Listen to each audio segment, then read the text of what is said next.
E aí galera top de Luiz Eduardo Magalhães, tudo bem com você? Estamos de volta para mais um ano letivo agora 2021, primeira unidade, a nossa primeira aula. Meu nome é Carlos Alberto e eu vou estar com você estudando, aprendendo geografia. Muito bem, venha comigo, a partir de agora nós vamos tentar e buscar entender, galera, nessa nossa primeira aula, o mundo e como é que surgem as nações e como é que o mundo ele está dividido em nações ou como é que forma um país, um estado, um território. E no decorrer dessa conversa, no decorrer dessas próximas aulas, nós vamos estudar também Primeira Guerra Mundial, Segunda Guerra Mundial, Guerra Fria, porque estudando a Primeira Guerra Mundial, Guerra Fria, Segunda Guerra Mundial e a Guerra Fria, a gente estuda a configuração do mundo, como é que surge alguns países, como é que surge um país e como é que um país ele deixa de existir. A gente vai estudar nessa primeira aula e nas próximas aulas que ocorreu, que já teve países que existiu e deixou de existir e tem países que estão buscando a sua formação. O que é que um país ou que precisa ter para surgir um país, para surgir um estado? Isso e muito mais nós vamos estudar a partir de agora no nosso curso ou na nossa aula de geografia. O mundo dividido em continentes. Como é que o mundo ele é dividido em continentes? Então, dependendo do ponto de vista que a gente estuda. Do ponto de vista geológico, galera, continente, o que é continente? São grandes porções de terra que são cercadas ou não estão cobertas por água. São cercadas, mas não estão cobertas por águas e limitadas por oceanos e mares. Então, dentro desse ponto de vista, o continente Europa, África e Ásia forma um único continente que é chamado o bloco tríplice. Ou também, em outra visão, Europa e Ásia formam um único continente que é chamado também Euroásia. Mas dentro de uma visão mais histórica, territorial, cultural, divide-se a Terra em 6 grandes continentes. Nós vamos entrar agora, vai ter esse ano as Olimpíadas. Nas Olimpíadas tem 5 círculos. Esses 5 círculos ali, cada um é um continente. Mas aqui, assim, para contexto mais didático, o mundo ele é dividido em 6 grandes continentes, que é América, Europa, Ásia, África, Oceania e a Antártica. Também dentro de outra visão, divide o continente americano em 2 grandes continentes, que é o continente sul-americano, América do Sul e América do Norte. Mas de forma bem didática, o mundo ele é dividido em 6 grandes continentes. E como é que surgiu esses continentes, galera? Surgiu por uma teoria chamada teoria da deriva dos continentes, ou também uma teoria chamada tectônica de placa, que os continentes, que são as terras imersas, eles estão em cima de placas tectônicas, e essas placas tectônicas vão se dividindo. E acredita que em torno de 200 milhões de anos atrás existia um grande continente, um supercontinente chamado Pangeia. Esse continente, esse supercontinente, ele começa a se dividir e começa a formar a Laurásia, Gondwana, até surgir continentes como americano, europeu, asiático, Oceania, africano e Antártica. Beleza? Mas para a gente entender realmente agora como é que se forma um país, um estado, a gente precisa entender alguns conceitos básicos. E um desses conceitos é território, estado, nação e o estado-nação. Estado aqui, galera, quando aparece aqui, não é estado Bahia, estado Piauí, Ceará, Goiás, Minas Gerais, São Paulo. Não é nesse sentido, não. Estado aqui é país. No termo jurídico, assim, num termo mais aprofundado dentro desse conteúdo, nós não utiliza o termo país, utiliza-se o termo estado, beleza? Então, quando a gente fala em estado, a gente está falando em país. Então, nós vamos entender a partir de agora, como é que surge um país e como é que surge uma nação, beleza? Um dos primeiros que a gente precisa entender, isso é fundamental para a gente entender a Primeira Guerra Mundial, a Segunda Guerra Mundial e a Guerra Fria. E justamente, galera, essa pergunta que está aí faz a gente entender as causas da Primeira Guerra Mundial, as causas da Segunda Guerra Mundial e as causas da Guerra Fria. Sim, professor, mas Por que que os galos cantam? O que é que tem a ver? Tem a ver, galera. Se a gente entender por que que os galos cantam, a gente entende por que que tem guerra. É verdade. Por que que os galos cantam? Ah, é porque ele não sabe falar. Oh, boa resposta. Mas não é a resposta que eu preciso para a gente entender o nosso conteúdo. Por que que os galos cantam? O galo canta geralmente madrugada ali, meia-noite, 3 da manhã, 5 horas, meio-dia, final da tarde. Por que que os galos cantam? Galera, a resposta é simples e básica. Os galos cantam para demarcar o seu território. O que acontece se você colocar 2 galos no mesmo espaço, no mesmo território, no mesmo puleiro? Eles brigam, porque o galo, ele é um animal territorialista. E, exatamente, galera, é por isso que teve a Primeira Guerra Mundial, disputa por território. Segunda Guerra Mundial, por causa de território. Guerra Fria, disputa de influências políticas e econômicas nos territórios. Então, território é um espaço onde um animal, uma pessoa, ou um grupo de pessoas, ou uma instituição exerce e tem poder.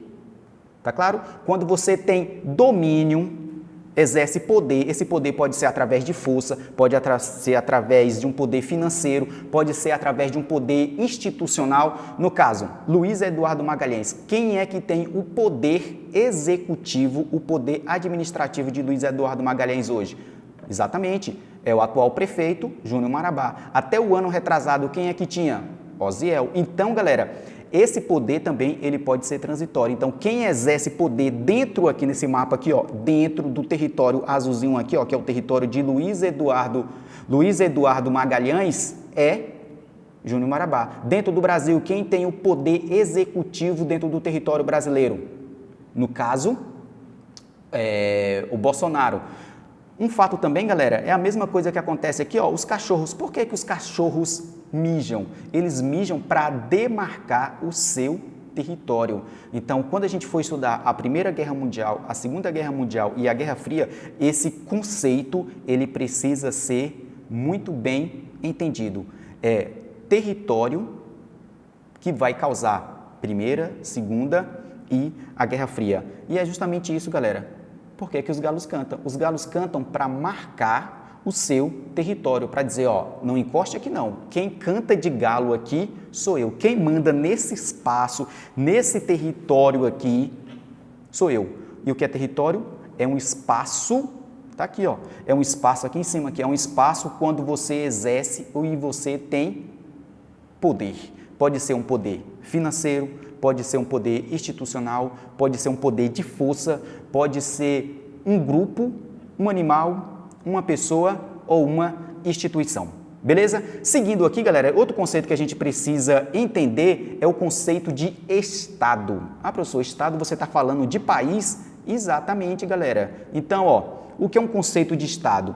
Corresponde, que é mais ou menos, pega o conceito de país também, ó, corresponde a uma comunidade humana, ou seja, pessoas fixadas dentro de um espaço, que é o território, e que dentro das fronteiras deste território institui uma forma de organização e um poder político. Exatamente, o poder político soberano, ou seja, ninguém pode interferir, nenhum outro país pode interferir no Brasil. O Brasil pode criar a lei que ele quiser. Pode criar uma lei para ter pena de morte? Pode criar uma lei para ter a redução da maioridade penal, ou seja, no Brasil é 18 anos. Pode diminuir para 16, para 14? Pode, porque o Brasil ele é um país, ele é um Estado soberano.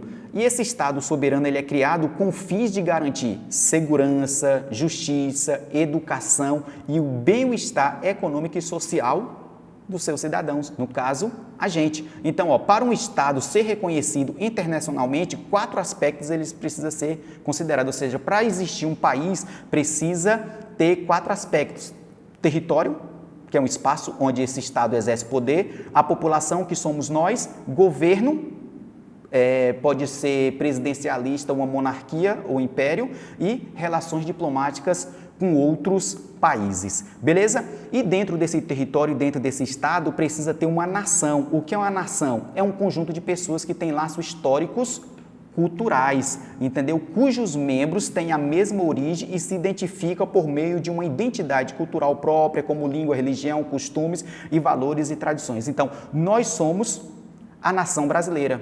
Exatamente. Nós temos tradições, culturas, língua em comum. Por mais que tenha diferenças nessa cultura do sul do Brasil para a região norte, para a região nordeste, para a região centro-oeste, mas nós, dentro dessa mistura que forma o povo brasileiro, né? Nós formamos uma nação, a nação brasileira, e nós estamos dentro de um território que nós temos soberania sobre esse território. Então, nós somos um Estado. Beleza? Só que existe, galera, várias nações, que é a nação, conjunto de pessoas. Então, existem várias nações que não têm o seu território. Então, não é um Estado. Para se formar um Estado, você precisa ter território. Então, existem vários grupos de pessoas que não têm território. Beleza? Essa imagem aqui, ó, seguinte, ó, nações sem Estado. Olha o tanto de nações, tá vendo aqui esse multicolorido aqui, ó, são vários territórios ou são várias nações que brigam para formar o seu próprio Estado. Então, o que é uma nação? É um grupo de pessoas que tem laço histórico, cultural, se identifica religiosamente, culturalmente, entendeu? E eles precisam de um território para formar um Estado. Tá vendo aqui, ó, o Rio Grande do Sul, Santa Catarina e Paraná? Eles se dizem uma nação, diferente do Brasil. Então, eles precisam desse espaçozinho aqui azul para formar o seu país, para formar o seu Estado. Só que esse territóriozinho está dentro de onde? Dentro do Brasil. E o Brasil, né, dentro da sua Constituição de 1988, não aceita essa separação. E é daí que começa a surgir guerras. Tem guerras aqui na Europa, tem guerras na Ásia, tem guerras na África, justamente brigando por causa de quê? Por causa de território, porque território é um espaço onde você exerce poder.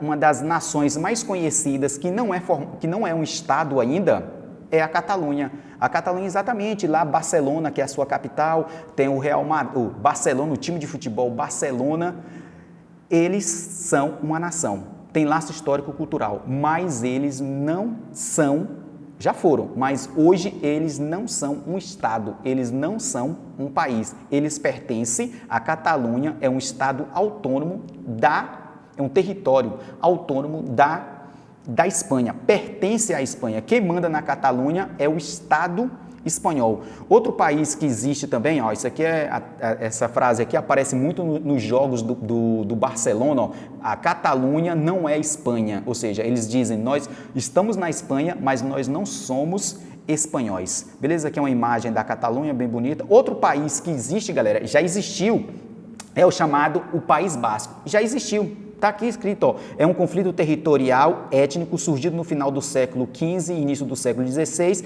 com a unificação da Espanha. A Espanha, que é formada por várias nações diferentes, quando ele começou a sua unificação, ele foi ganhando, ou seja, o mais forte, quem tem mais poder, manda no mais fraco. Então a Espanha foi lá e anexou o País Basco, falou, ó, você não tem mais autonomia não, quem manda agora no seu território somos nós. E pronto, o País Basco deixou de existir. Já teve várias guerras, vários atentados para tentar separar e surgir o Estado País Basco, o Estado Basco, mas até hoje nunca surgiu.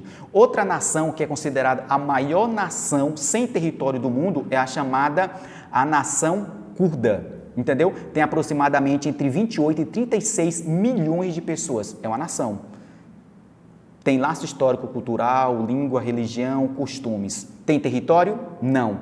É um Estado? Não. Porque para formar um Estado precisa de quê? Território.